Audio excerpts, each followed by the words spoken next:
Assalamualaikum warahmatullahi wabarakatuh. Bagaimana kabarnya anak-anak hari ini? Semoga kita semua tetap diberi kesehatan oleh Allah Subhanahu wa taala dan tetap dalam lindungannya. Nah, pembelajaran pada pagi hari ini yaitu tentang perbedaan budaya di Indonesia. Sebelum ke materi, terdapat tujuan pembelajaran yaitu menganalisis perbedaan budaya di Indonesia. Baik, langsung saja pada materi perbedaan budaya di Indonesia. Menurut Kunchoro-Ningrat pada tahun 1996 menjelaskan bahwa kata kebudayaan berasal dari Sanskerta, yaitu budaya, yang merupakan bentuk jamak dari budi, yang berarti budi atau kekal. Dan culture adalah kata asing yang berasal dari kata bahasa Latin yaitu coller, yang berarti mengolah, mengerjakan, dan terutama berhubungan dengan pengolahan tanah atau bertani. Nah, memiliki makna yang sama dengan kebudayaan yang kemudian berkembang maknanya menjadi segala daya upaya serta tindakan manusia untuk mengolah tanah dan mengubah alam.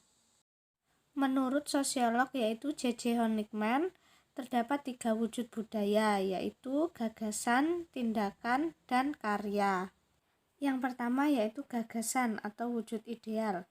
Wujud ideal kebudayaan merupakan kebudayaan yang berbentuk kumpulan ide, gagasan, nilai, norma, peraturan, dan sebagainya yang sifatnya abstrak atau tidak nyata, tidak dapat diraba atau disentuh.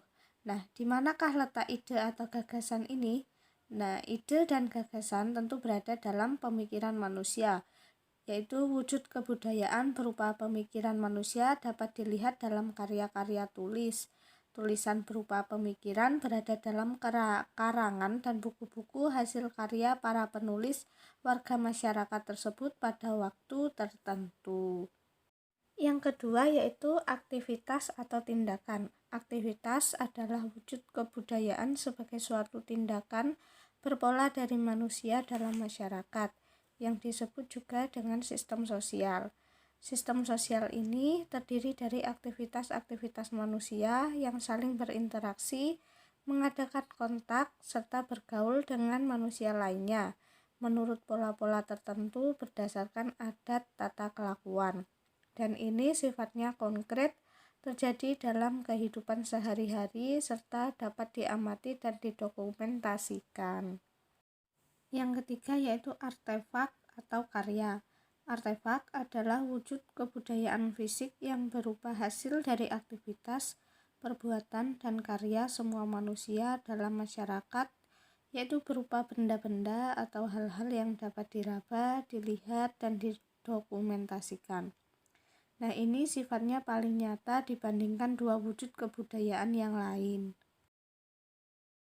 Budaya merupakan salah satu kekhasan manusia yang membedakan manusia dengan makhluk lainnya. Manusia selalu menghasilkan budaya karena manusia dikaruniai akal untuk berpikir dalam rangka memperbaiki taraf hidupnya. Hal inilah yang membedakan hewan dan manusia.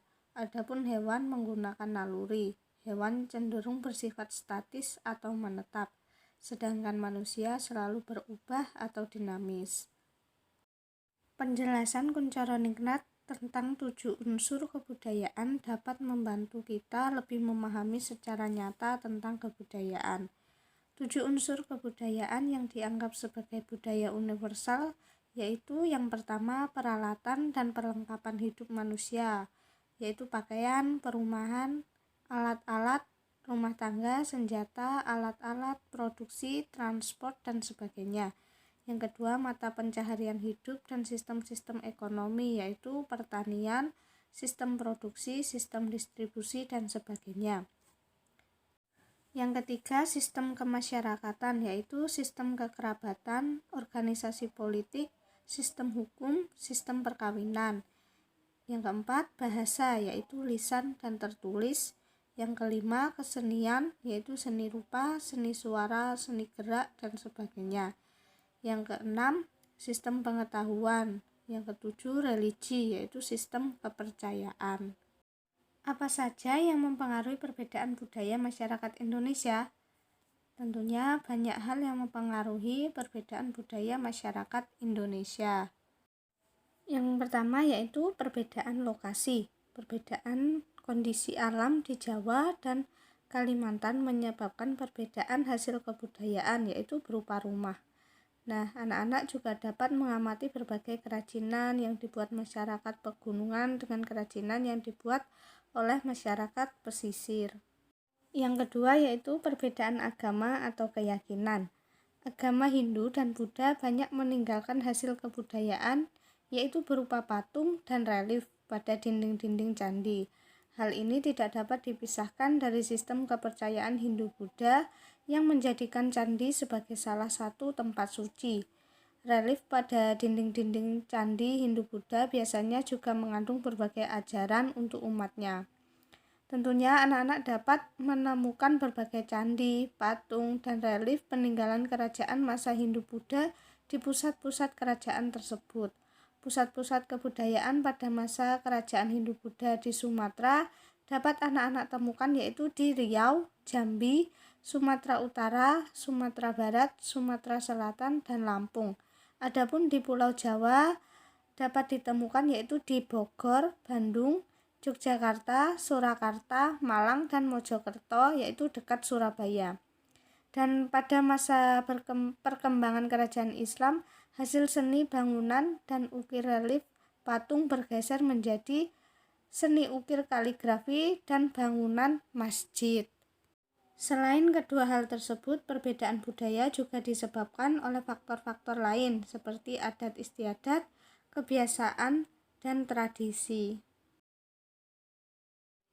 Cukup sekian pembelajaran pada pagi hari ini, yaitu tentang perbedaan budaya di Indonesia. Kurang lebihnya Ibu mohon maaf. Wabillahi taufiq wal hidayah. Wassalamualaikum warahmatullahi wabarakatuh.